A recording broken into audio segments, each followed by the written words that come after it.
श्री अकाल, नमस्कार सारे मेरे देशवासियों को, मेरे भाइयों को, मेरी बहनों को, मेरे फ्रेंडों को।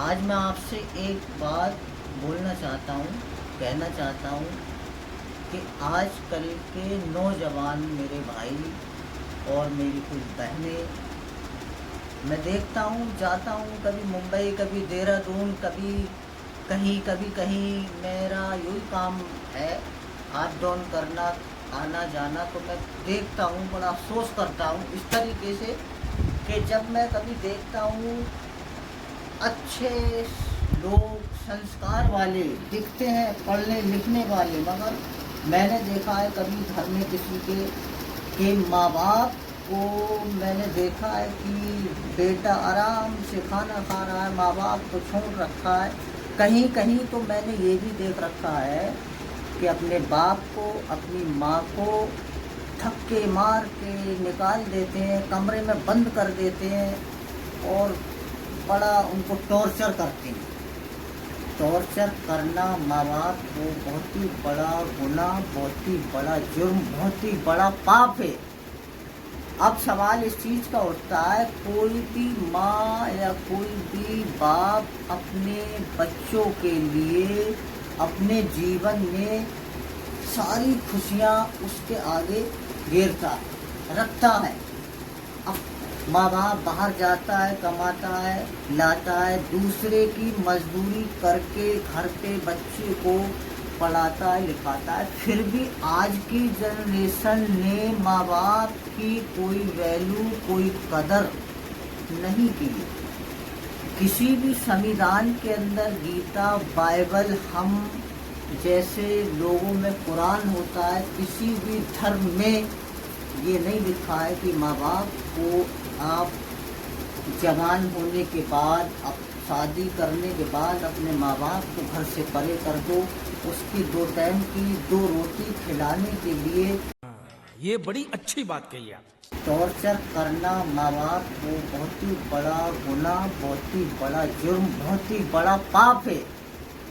अब सवाल इस चीज़ का उठता है, कोई भी माँ या कोई भी बाप अपने बच्चों के लिए अपने जीवन में सारी खुशियाँ उसके आगे गिरता रखता है। अब माँ बाप बाहर जाता है, कमाता है, लाता है, दूसरे की मजदूरी करके घर पे बच्चे को पढ़ाता है, लिखाता है, फिर भी आज की जनरेशन ने माँ बाप की कोई वैल्यू, कोई कदर नहीं की है। किसी भी संविधान के अंदर, गीता, बाइबल, हम जैसे लोगों में कुरान होता है, किसी भी धर्म में ये नहीं लिखा है कि माँ बाप को आप जवान होने के बाद, अब शादी करने के बाद अपने माँ बाप को घर से परे कर दो, उसकी 2 टाइम की 2 रोटी खिलाने के लिए उसको बाहर कर दो। बिल्कुल गलत है ये। मेरे को आई वॉन्ट लाइक इट, ये मेरे को बिल्कुल पसंद नहीं। अब उन नौजवान भाइयों से और उन बहनों से भी मैं कहना चाहूँगा कि कुछ लड़कियां, मैंने ये देखा है कि अपने पेरेंट्स को, कभी कभी क्या होता है कि पेरेंट्स लड़की को पढ़ाते हैं, लिखाते हैं, बचपन में बहुत प्यार करते हैं, वो भी करती है, जब वो अपने 2 पैसे कमाने के लिए खड़ी होती है तो वो माँ बाप उसके लिए कांटे बन जाते हैं,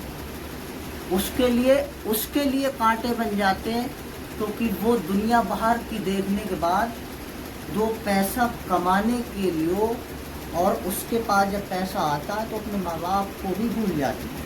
खैर, पहले ये चीज़ें तो मैं इसलिए आप लोगों से ये मेरी गुजारिश है कि मेरे भाइयों, किसी भी तरीके का कोई भी कष्ट अपने माँ बाप को ना दें। माँ बाप एक बार जाने के बाद कभी ज़िंदगी में दोबारा वापस आपको अपने माँ या बाप कभी आपको नहीं मिलेंगे। इसलिए मैं, किसी शायर ने लिखा है कि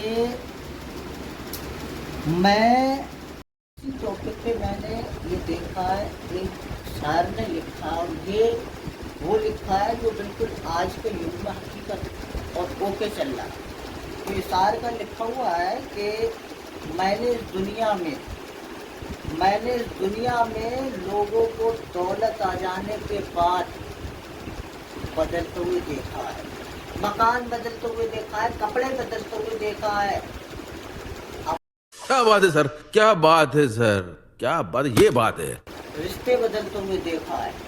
ये 4 दिन की चांदनी है, थोड़ी सी दौलत आ जाने के बाद आज जो तू नाच रहा है ना, और कोठियाँ खरीद सकता है, दोस्त खरीद सकता है, चापूडीसी करने वाले दोस्त खरीद सकता है तू।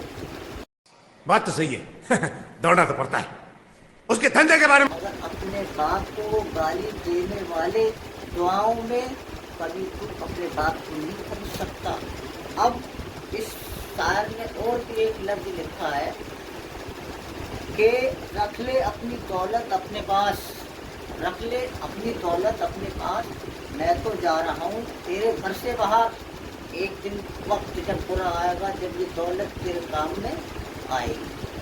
तो मेरे भाइयों, ये शायर की बात आज के इस कलयुग में होके राइट हो चुकी है, मगर आज भी संस्कार वाले लोग, भाई लोग अपने माँ बाप को सीने से लगा देते हैं।